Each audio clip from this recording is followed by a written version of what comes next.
Counters पर। आज सुबह ही आपको बता दिया गया था, बल्कि 27 अगस्त को ही हमने आपको बता दिया था कि पीएलआई स्कीम टेक्सटाइल्स के लिए मंजूरी मिलने वाली है। आज सुबह अरविंद पर अनिल जी की राय थी। पहले 2 टारगेट्स भी हिट हो गए हैं। तीसरे टारगेट की तरफ हमने स्टॉक को मूव करते हुए देखा और बाकी टेक्सटाइल स्टॉक्स भी बढ़िया तेजी में है। तो आइए टेक्सटाइल पीएलआई स्कीम क्या जानना चाहिए, क्या है जरूरी इसके बारे में जानने के लिए, जिस पर आज मंजूरी मिली है और कहां से कैसा रहेगा इंपैक्ट, ये जानते हैं मानसी के साथ। मानसी बताइए। बिल्कुल दीपांशु, लगातार बिल्कुल आपने ठीक कहा, हम मैनमेड फाइबर और टेक्निकल टेक्सटाइल के लिए जो मंजूरी मिलने वाली थी पीएलआई स्कीम की, इस पर बात कर रहे थे। तो इस पर खबर पर अब मोहर लगते हुए दिखी। अगस्त से ही हम इस बात पर रिसर्च कर आपको बता रहे थे। कैबिनेट से टेक्सटाइल सेक्टर के लिए पीएलआई स्कीम को मंजूरी मिल चुकी है। 5 साल के लिए 10,683 करोड़ की रकम को मंजूरी मिलती हुई दिखी है। मैनमेड फाइबर और टेक्निकल टेक्सटाइल के लिए पीएलआई स्कीम को मंजूरी मिली है। इसका सीधा मतलब ये है कि टेक्सटाइल कंपनियों के सालाना उत्पादन पर सरकार जो है उन्हें इंसेंटिव देगी। अब पीएलआई स्कीम को मंजूरी का महत्व क्या है? घरेलू उत्पादन और एक्सपोर्ट को बढ़ावा मिलता हुआ दिखेगा। भारत में कपड़ा व्यापारियों को काफी हद तक बढ़ावा मिलेगा। ग्लोबली भारत के टेक्सटाइल क्षेत्र का नाम होगा। वहीं टेक्सटाइल, अपैरल, मैनमेड फाइबर और गारमेंट उत्पादन को बढ़ावा मिलता हुआ दिखेगा और ग्लोबल इन्वेस्टमेंट बढ़ता हुआ हम देखेंगे भारतीय टेक्सटाइल के लिए। साथ ही रोजगार के मौके भी और ज्यादा खुलते हुए हम देखेंगे। कैबिनेट की जो प्रेस कॉन्फ्रेंस, प्रेस ब्रीफिंग हुई है, उसमें क्या कुछ निकल कर आया? पीयूष गोयल साहब और अनुराग ठाकुर साहब ने कैबिनेट के फैसलों पर जानकारी दी और यहां पर फैसलों से ग्लोबल मार्केट में किस तरह से टेक्सटाइल की भागीदारी बढ़ेगी, इस पर बातचीत होती हुई दिखी। और खासतौर से कई देशों के साथ एफटीए यानी कि फ्री ट्रेड अग्रीमेंट अंतिम दौर में है, इसकी भी जानकारी हमें मिली है। एफटीए से टेक्सटाइल सेक्टर को, यानी कि फ्री ट्रेड अग्रीमेंट से टेक्सटाइल सेक्टर को काफी फायदा मिलेगा। काफी सावधानी से एफटीए पर आगे और ज्यादा काम चल रहा है और पहले जो एफटीए हुए उनसे यहां पर जो नुकसान हुआ है उसकी भरपाई किस तरह से की जाए और जल्द से जल्द किस तरह से इस अग्रीमेंट को वापस लाया जाए, कई देशों के साथ कैसे एफटीए बढ़ाया जाए, इस पर फोकस है। अब यहां पर भारतीय टेक्सटाइल की ग्लोबल मांग की अगर बात करें, 2021 की पहली छमाही में भारत के यूएस एक्सपोर्ट में 55% की बढ़ोतरी देखने को मिली है। यूएस, यूके, यूरोप, हर जगह पर भारतीय टेक्सटाइल की मांग जो है वो लगातार बढ़ी है और पीएलआई स्कीम से और ज्यादा बढ़ोतरी इसमें देखने को मिलेगी। दुनिया में टेक्सटाइल एक्सपोर्ट में भारत जो है चौथे पायदान पर है। टेक्सटाइल एक्सपोर्ट को जल्द से जल्द $100 बिलियन यानी 7.5 लाख करोड़ बनाने पर सरकार का फोकस है। 2 दिन पहले ही इस खबर पर हमने डिटेल रिसर्च कर आपको बताया था कि किस तरह से 7.5 लाख करोड़ टेक्सटाइल एक्सपोर्ट को ले जाने की सरकार की कवायद है। यूएस में भारतीय टेक्सटाइल की मांग की अगर बात करें, यूएस के cotton based home textile import में भारत का योगदान 50% है। अरविंद लिमिटेड की आय जो है उसका 50% यूएस, यूके और यूरोप एक्सपोर्ट से आता है। तो इससे आप अनुमान लगाकर चल सकते हैं कि किस तरह से इन कंपनियों के लिए एक बड़ी फायदे की खबर है। हिम्मत सिंह का सीड की आय का करीब 87% नॉर्थ अमेरिका के एक्सपोर्ट से आता है। वहीं वेल्सपन इंडिया की आय का 33% यूएस मार्केट से आता हुआ हम देखते हैं। यूएस की बड़ी फैशन ब्रांड टेड बेकर्स में दूसरी तिमाही में यहां पर जबरदस्त बिक्री देखने को मिली है। कुल बिक्री में 50% की बढ़त हुई है और त्योहारों में और ज्यादा डिमांड की पूरी उम्मीद यहां पर लगाकर हम चल रहे हैं। तो टेक्सटाइल सेक्टर के लिए ग्लोबली डिमांड तो है ही और पीएलआई स्कीम आने के बाद ग्लोबली टेक्सटाइल मैन्युफैक्चरिंग को बढ़ावा मिलता हुआ दिखेगा। तो बड़ी खबर टेक्सटाइल सेक्टर के लिए ये साबित होती हुई दिख रही है। बिल्कुल, तो टेक्सटाइल्स पर रखिए नजर, इस पूरे स्पेस पर एक्शन है। ऑफ कोर्स अप्रैल मई की तेजी से अनिल जी आपको कह रहे हैं एक एक करके बढ़िया टेक्सटाइल स्टॉक्स पर आपको सलाह दी गई है, एसआईपी स्टॉक्स में फीचर किया और आज सुबह का स्टॉक ऑफ द डे भी अरविंद लिमिटेड 2 टारगेट्स आते हुए दिख रहे हैं, तीसरे टारगेट के भी बेहद करीब आते हुए दिखा था। एक बार देख लेते हैं अरविंद पर आज आपको क्या सलाह दी गई थी।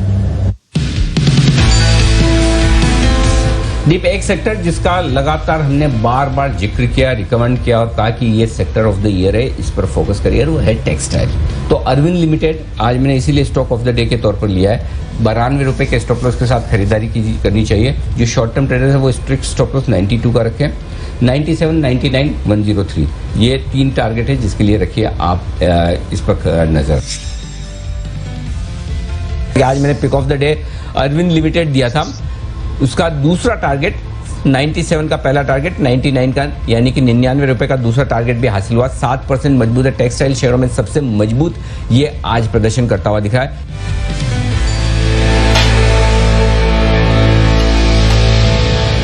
बिल्कुल जबरदस्त एक्शन इस पर आते हुए दिखा। अनिल जी 2 टारगेट तो लग गए, तीसरे टारगेट भी आने की तैयारी में है, पर अब जो हमारी चुकी है टेक्सटाइल स्टॉक्स को लेकर, अब इस स्पेस पर क्या राय होनी चाहिए सर?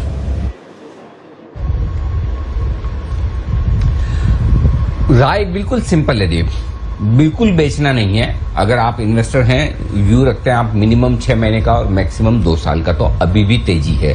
अगर आपका शॉर्ट टर्म व्यू है तो ठीक है, textile PLI policy, PLI scheme आ गई है और अब वहां पर आपको प्रॉफिट बुक करना है तो एक अलग बात है। लगभग सारे टेक्सटाइल स्टॉक जो रिकमेंड किए हमने 50-60% से लेकर 200-300% मुनाफे में है। लेकिन अगर आप अभी भी मुझे पूछेंगे, मुझे अरविंद पसंद है, अरविंद फैशन पसंद है, अंबिका कॉटन पसंद है, मुझे सियाराम सिल्क मिल्स पसंद है, गोकुलदास एक्सपोर्ट पसंद है, तो ये स्टॉक सारे बाय ऑन डिप्स हैं। सबके टारगेट अभी भी यहां से ऊपर के हैं और ये स्टॉक चलेंगे भी, धीमे धीमे चलेंगे। तो 2 तरीका, अगर आप लॉन्ग टर्म इन्वेस्टर हैं, 2-3 साल का व्यू अब भी है, तो फिर आपको 5-10-15% ऊपर नीचे के व्यू से तो कोई खास फर्क पड़ता नहीं है। और अगर आप शॉर्ट टर्म ट्रेडर हैं तो फिर जब खबर आ जाए और खबर आने के बाद स्टॉक टॉप बनाए तो फिर वहां पर प्रॉफिट बुक कर लीजिए। तो सिंपल सी बात है। जिन लोगों ने आज स्टॉक ऑफ द डे के तौर पर या 1-2 दिन के लिए लिया है, वो प्रॉफिट बुक कर सकते हैं या अपना स्टॉप लॉस ट्रेल करते हुए चल सकते हैं। लेकिन जो लॉन्ग टर्म इन्वेस्टर है, इन्हें बिल्कुल भी देखने की जरूरत है ही नहीं।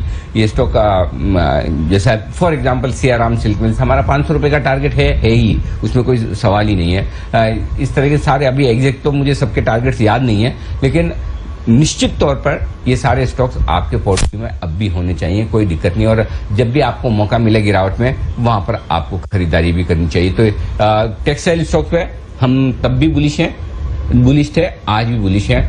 मुझे लगता है अब यहां से भी दीप जो 2-3 सेक्टर बहुत अच्छा कर सकते हैं प्रदर्शन, एक टेक्सटाइल है, दूसरा रियल एस्टेट है और तीसरा रियल एस्टेट से जुड़े हुए दूसरे सेक्टर्स, या मतलब जो घर बनाने में काम में आने वाले जो होम फर्निशिंग वाले हुए हैं, इस तरह के जो सेक्टर्स हैं उनमें अभी भी बड़ी तेजी रहेगी। तो अब अगला जो सेक्टर है वो आपके लिए रियल एस्टेट है। Mid cap real estate share अभी आज आप सितंबर में, मार्च में आप देखेंगे ये सारे शेयर आपको ऊपर मिलेंगे, अच्छे खासे मिलेंगे। तो अब अगली बार जब भी मार्केट में झटका लगे, आपको वापस से 2 सेक्टर फोकस करना है, टेक्सटाइल और रियल एस्टेट। इन 2 शेयरों में आपको अच्छे शेयर चुन के पोजीशन बनानी है, ध्यान में रख लीजिए। इन 2 सेक्टरों में बढ़िया बुल रन है, और ये बुल रन सिर्फ इस वजह से नहीं कि मार्केट ऊपर नीचे हो रहा है, ये बुल रन इस वजह से है कि कंपनियों की परफॉर्मेंस अगले 6 महीने 12 महीने के साफ नजर आती है कि दमदार आएगी। जिस तरह की डिमांड है टेक्सटाइल सेक्टर को लेकर और जिस तरह की डिमांड है रियल एस्टेट को लेकर, उसको देखकर लगता है कि ये कंपनियां बिजनेस अच्छा करेंगे। तो पूरा का पूरा हमारा फोकस जो है वो बिजनेस पर है। और तीसरा सेक्टर है जो बहुत महंगा हो चुका है, बढ़ चुका है,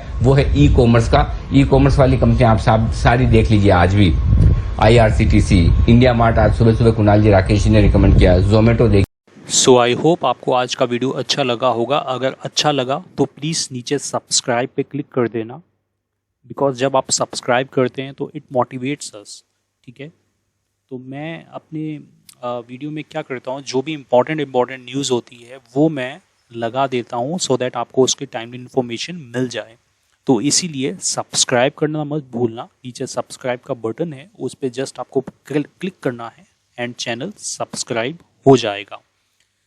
So thank you very much for watching my video and giving your precious time. Take care. Bye bye.